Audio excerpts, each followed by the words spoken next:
Hi and welcome to Deflick bareng gue Rabi dan di belakang kamera ada Hani. di program Movie Talk. Movie Talk adalah sebuah program di mana kita akan mendiskusikan dan membahas satu film yang sudah kita tonton pastinya. Pada episode kali ini kita bahas film apa, Han? Keramat. Keramat.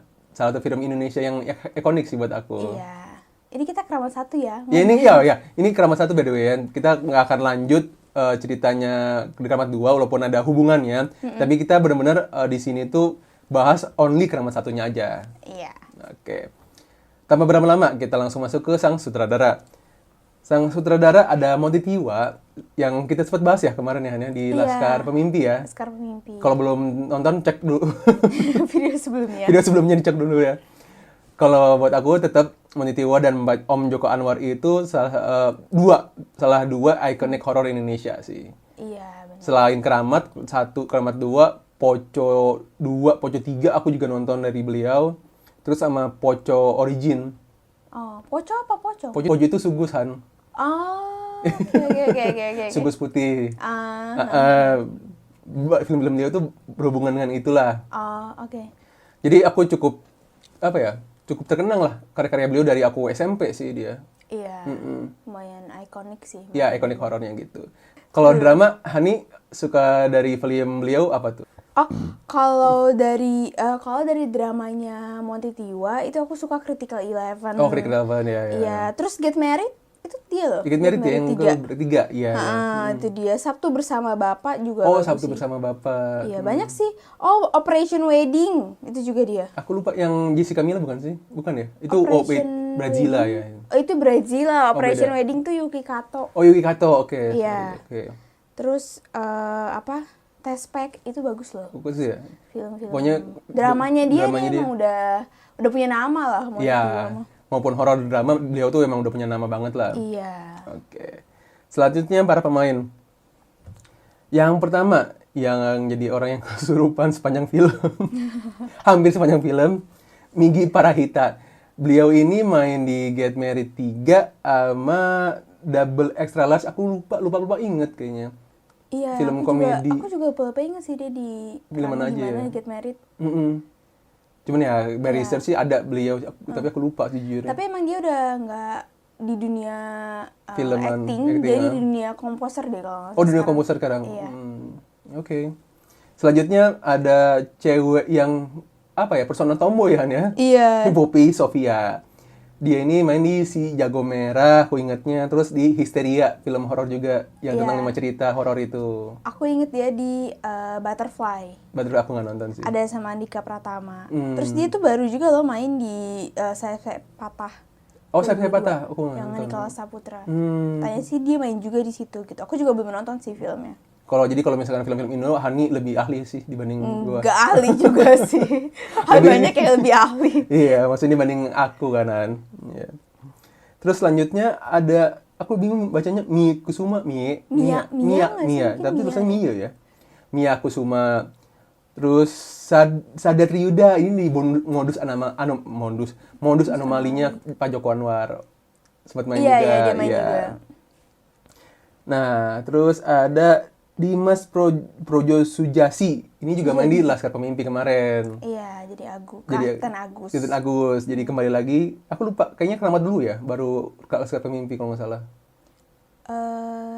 Iya, Iya, Laskar Pemimpi 2010. Ini 2009 kan? Oh iya, berarti setelah ini berarti film pertamanya beliau ya, Iya. dengan Monty Tiwa. Nah, yang terakhir ini yang Keanu-nya Keramat 1 nih. Dias Ardiawan. Kebalik. Iya dong. Keanu dia si Keramat Keramat Iya, aku 2. bilang Keanu-nya di Keramat 1. Oh iya. Iya, yang jadi humorisnya lah. Oke. Itu dia beberapa pemain-pemainnya. Untuk genre itu ya pasti horor. Dia itu pakai sistem found footage style gitu. Jadi found footage style itu jadi kayak kita yang jadi kameranya gitu. Iya, Jadi jadi kayak kayak- semi dokumenter. Ya, semi-semi dokumenter gitu. Nah, sebelum kita masuk ke pembahasan BOI, seperti biasa kita akan baca hipnosis. Hipnosis akan dibacakan oleh Hani. Hani, silahkan. Oke, jadi film Keramat Satu ini menceritakan sekelompok kru film yang mau syuting ke Jogja, tapi mereka tuh setelah sampai Jogja mengalami kejadian-kejadian mistis lah gitu saat proses syutingnya. Nah, dimulai dari salah satu aktor film tersebut tiba-tiba sakit, yaitu si Migi. Migi. Gitu deh. Udah. Iya kan? Iya, oke. Oke, itu dia hipnosis sangat singkat. By the way, kalau yang mau nonton, ini akan spoiler alert, jadi kalau yang mau nonton, skip aja bagian ini ya. Oke, yang pertama dari aku adalah, filmnya to the point dari awal. Iya. Dari awal tuh nggak banyak basa-basi langsung eksekusi, kita mau berangkat ya, kita mau bikin film ya, yuk kita berangkat, udah to the point filmnya. Aku suka. Jadi pace-nya cepet di awal tuh. Nggak banyak basa-basinya. Ya, nggak banyak basa-basinya. Terus, ya itu sih, awal-awal karena kan di film-film tuh ada pengenalan karakter dulu, ada pengenalan cerita dulu, ini kita sebenarnya mau kemana sih. Kalau ini kan nggak, ini benar-benar kayak, yuk ada orang mau bikin film, yuk kita mau berangkat, langsung berangkat gitu. Iya. Nggak pakai babi bu bebo, dia langsung cepet fase-nya awal-awal. Itu sih yang aku suka. Jadi, ketika fase-fase yang belum horor, itu cepet. Iya, benar. Tapi begitu fase horornya dimulai, dia mulai melambat, mulai ngerem nih. Itu sih aku sukanya. Nah, terus yang aku bingung, emang dulu tuh segampang itu ya ngerokok tuh di mana-mana ya? Tahu nggak sih kayak di stasiun itu yang awal-awal, orang ngerokok aja di depan stasiun, di stasiunnya ya? Kayaknya emang dulu gampang. Maksudnya sampai sekarang juga area-area Tapi kan kalau sekarang kan ada non smoking kan, cuman kalau ini kan benar-benar lulu lalang tuh orang pada ngerokok gitu. Iya, kayaknya emang kayak gitu nggak sih? Aku lupa sih, samar-samar sih. Sekarang aja baru banyak non smoking. Iya. Aku ngeliatnya kayak asal lempeng ngenah pisan. Tapi enak bisa ngerokoknya. mungkin emang kayak film dulu tuh, aku nggak tahu deh kalau film sekarang kalau ngerokok disensor nggak sih? Kayaknya beberapa ada yang disensor deh, atau emang nggak sengaja ditunjukin deh. Iya, kayaknya ya. Mungkin kecuali, tapi kan sekarang udah banyak Netflix gitu. Iya, gitu. kalau di OTT beda cerita. Mungkin udah aman lah ya, mungkin untuk kayak gitu. Di situ tuh kelihatan banget yang ngerokoknya. Iya, yang benar-benar vulgar gitu. Iya. Jadi kayak asa santai baik gitu. Makanya orang kayak di stasiun, di kereta, pokoknya asa nggak ngapain ngerokok dulu. Asli, mereka sering banget ngerokoknya kan. Iya. Sini ngerokoknya gitu. Terus yang aku suka sih, film ini tuh dibuat sereal mungkin. Bahkan kayak waktu mereka baru dateng di stasiun tuh kan suara berisik-berisik stasiunnya. Oh, iya. Terus kalau enggak ada suara anak kecil rewel. Oh, iya, itu bener-bener kayak nggak diedit. Ya emang bener-bener ya udah ini tuh ceritanya emang lagi syuting behind the scene ya kan, kameramennya ini gitu. Bener itu gitu. sih. Jadi bener pengen semakin senatural mungkin. Iya, jadi kayak film yang ini film beneran niat atau enggak sih gitu, tapi pas ini niat loh. Itu idenya. Justru itulah ini film idenya. pertama kan yang kayak gini di Indonesia. Seingat aku ya found footage. Gak ada lagi kan yang kayak gini. Iya sih, ya aku seingat aku iya, tapi kalau di luar negeri udah ada sih. Udah deh, iya kalau di Indonesia ya. Di Indonesia kayaknya iya deh kalau aku ya. Iya. Terus yang aku tertarik adalah masalah lighting kan. Ini aku akan sedikit bandingkan lighting yang Keramat 1 dan Keramat 2. Kalau Keramat 1, kita tuh bener-bener ditunjukin lightingnya itu cuma dari kamera doang. Kalau kamu nangkep. Jadi cahaya apa sih? Cuman cahaya satu. Sumber cahayanya satu doang itu. Itulah yang bikin bener-bener areanya screen itu gelap banget. Iya, itu akan lebih terasa gelap dibanding yang Keramat 2. Iya. Bahkan di paginya pun ketika dalam ruangan kelihatan gelapnya gitu. Iya, beda di kalau Keramat rumahnya juga gelap. Iya, kalau Keramat 2 kan ketika scene siang benar-benar terang kan. Kalau ini tuh benar-benar mengandalkan ya udah satu kamera doang gitu. Iya, jadi lebih kerasa realnya lah gitu. Iya, kerasa realnya. Mungkin juga menyesuaikan kali ya. Mungkin kalau zaman dulu kan ya udah biar lebih kerasa real dengan adanya lighting. Kalau zaman sekarang kan ya mengambil kisahnya orangnya peralatannya udah keren gitu. Masa iya sih nggak bisa lighting gitu. Itu sih jadi buat aku satu keunikan sendiri sih. Jadi benar-benar emang realnya gelap sih filmnya. Iya, gelap. Iya sih, aku baru nyadar emang gelap banget loh. Emang gelap karena emang benar-benar ngandelin satu lighting doang sih. Iya. Mostly. Kecuali kalau scene pagi atau siang masih aman lah, tapi kalau begitu scene malam tuh benar-benar kerasa gelapnya gitu. Gitu sih. Aku sebenarnya sih rada bingung ke Migi sih sebenarnya. Kenapa tuh? Yang masalah pas awal-awal ketemu orang gila yang Wongso pulang. Iya. Sebenarnya jujur ya, ini masuk ke poin cerita ya. Sebenarnya aku bingung kenapa Migi yang diincer gitu. Oke, kita tahu kalau Migi itu punya keturunan something gitu. Iya. Cuman kenapa harus dia yang ditarik gitu? Kenapa? Kenapa dia dibawa langsung ke alam lain gitu? Iya. Itu sih yang aku ngerasa mungkin pertama kali nonton Keramat, aku kayak wah serem, masih yang pikirannya ya filmnya bagus gitu kan. Tapi begitu yang Keramat nonton lagi 2 kali itu aku mikir ulang kayak sebenarnya motif kesalahan mereka itu tuh nggak besar gitu loh, bahkan nggak ada. Iya, kayak mereka kan niatannya baik-baik ya, cuman mau syuting udah gitu. Di tempat itu pun misalnya di yang rumah itu juga nggak jelas kan, maksudnya kenapa jadi masalahnya di tempat tinggalin kan juga emang ada apa gamelan-gamelan gitu, kan nggak apa ya, kayaknya kesalahannya nggak sebesar itu deh sampai mereka harus mengalami hal sebesar ini gitu. Itu tuh yang aku merasa motifnya tuh nggak kuat gitu. Dan kalau misalkan ada sesuatu yang jahat, kita malah bingung siapa sebenarnya yang jahat gitu. Iya, benar. Gini, oke, di akhir cerita ada gambar-gambaran, ada gempa segala macam. Cuman apakah sampai segitunya supaya segitu besarnya gempanya sehingga si Migi diculik ke alam lain gitu? Iya. Masalahnya kalau diculik dan tidak dikembalikan lagi kan? Iya, maksudnya apa kesalahan yang dilakuin Migi? Dia nggak salah apa-apa loh gitu. Dia cuma dateng gitu, kerja gitu. Dia nggak salah apa-apa, dan mereka semua di situ juga nggak salah apa-apa tau. Iya, nggak ada yang salah apa-apa. Mereka cuma kerja doang. Nggak ada kesalahan yang dilakuin. Ibaratnya kalau bandingin sama film lain kayak KKN, kan dia ada kesalahan yang dilakuin. Kalau ini kan enggak gitu. Nah, lanjut lagi sama motif si dukun. Sebenarnya, aku rada rancu. Ini dukun baik atau enggak sih sebenarnya? Iya, itu karena juga bingung sih. Dukunnya ngebawa mereka nih, mereka berhasil nyembuhin. Tapi tiba-tiba Miginya hilang. Terus mereka dibawa ke pantai itu. Begitu mereka sampai pantai, mereka dibawa ke alam lain. Nah, sejak saat itu si dukunnya ini hilang. Nggak diceritain lagi. Kenapa dia hilang? Bukannya mereka, kenapa dukunnya nggak ngebantuin? Apakah nggak boleh kah? Atau kenapa kah? Kenapa dukunnya tuh cuman ngebawa mereka terus udah hilang gitu, nggak diceritain lagi gitu. Motifnya dia juga ikut hilang? Apakah mereka hilang cuman kayak sama sekali tidak diceritain lagi kan? Nggak apa ya? Motifnya tuh nggak kuat gitu. Nggak kuat juga sih. Sebenarnya kalau kita nonton ulang tuh ini film ya motifnya tuh kurang kuat gitu. Aku juga bingung sih, tapi gimana ya, bagus filmnya. Bagus, iya. Aku nggak bilang jelek ya. Kita ngebahas sesuai dengan fakta ya.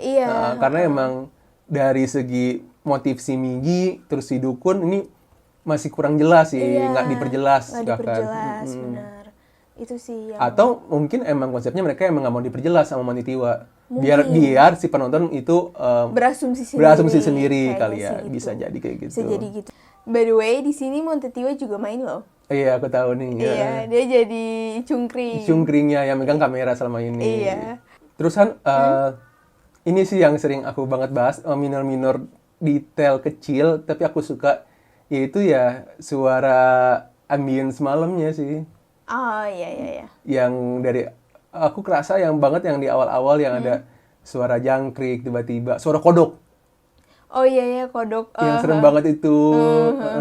Itu kan kayak menggambarkan kayak ini tuh udah jauh dari perkotaan. Iya. Ini tuh kayak di hutan-hutan dan ini apa kayak ya? Udah masuk dimensi lain gitu. Iya, maksudnya ini udah suasananya tuh udah nggak enak sebenarnya. Makanya kan ada suara-suara itu kan bahkan ada sedikit jump scare kan. Iya.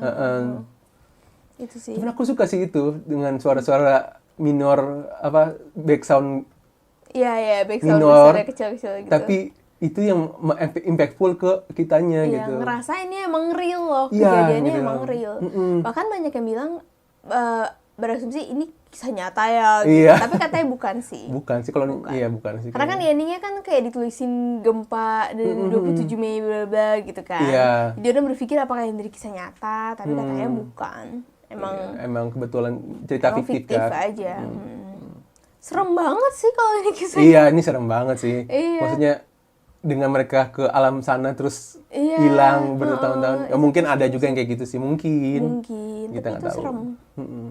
Yang aku suka ya Kabi, di sini pemain-pemainnya tuh bukan pemain-pemain yang terkenal banget. Maksudnya selain Poppy Sofia ya. Poppy Sofia juga kalau nggak salah main film itu tuh dia baru gitu loh. Iya. Belum terkenal sekarang lah. Nah, aku suka pemain-pemainnya ini nih kayak ngebawainnya tuh real gitu loh. Oh, natural.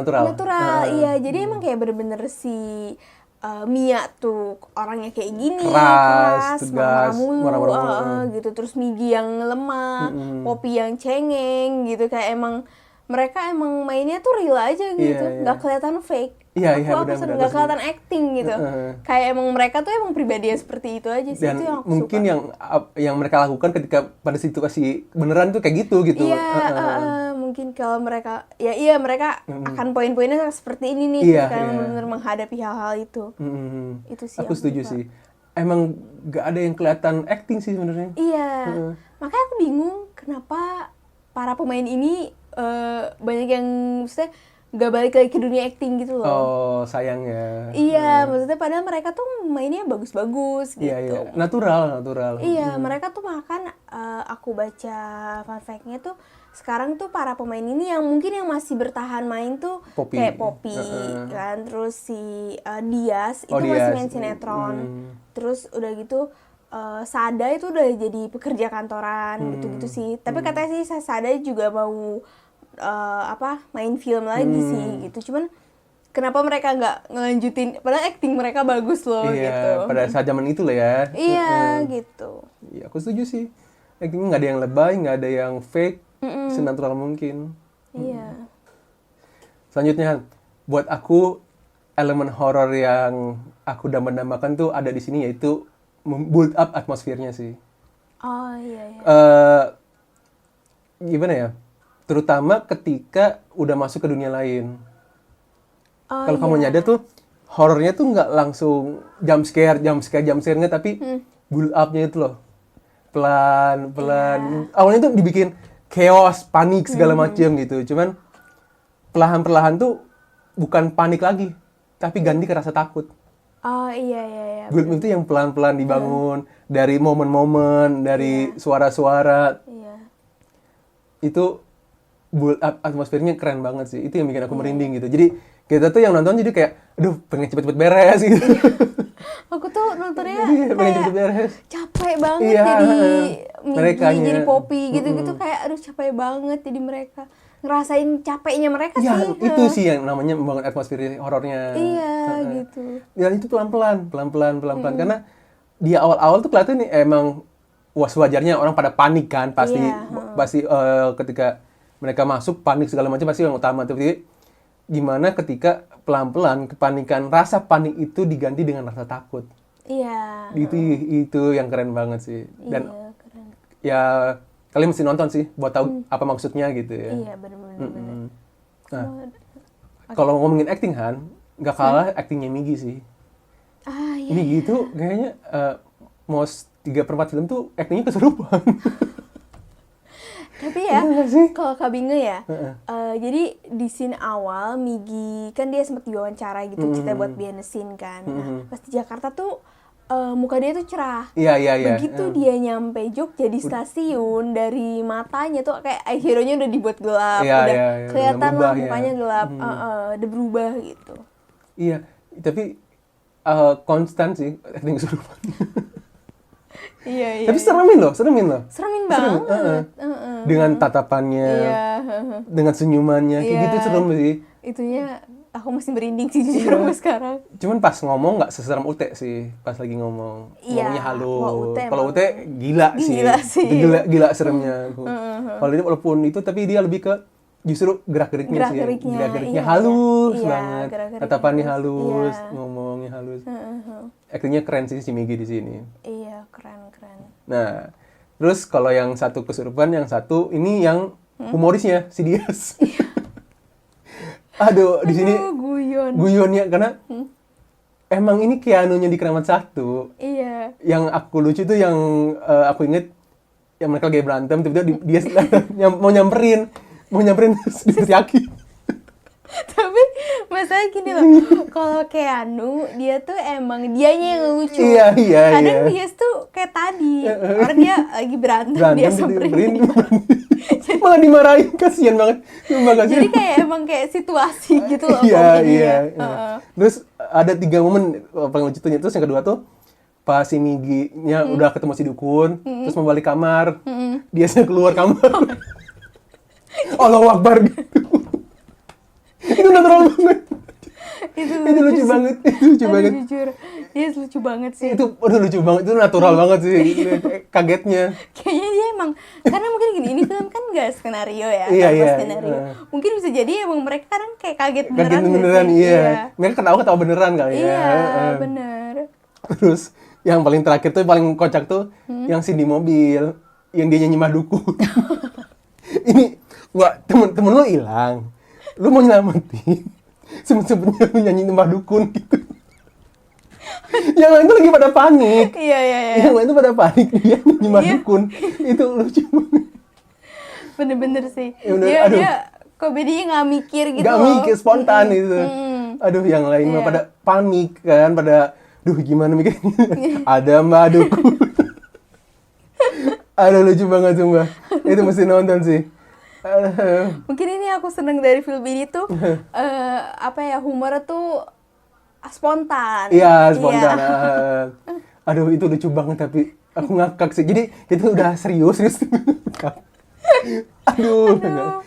Unexpectable sih itu momen. Iya. Aku nggak heran sih dia sekarang banyak main sinetronnya Dunia Terbalik, tau nggak sih? Dia ceritanya terkenal.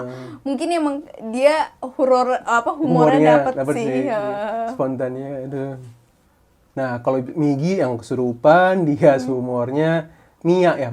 Mia yang ngeselinnya di sini. Iya. Tau gak sih kayak dari awal, dia kerjaan dia segala macem, tapi ketika udah pindah alam tuh masih mikirin kerjaan gitu, bukan mikirinnya keselamatan. Iya.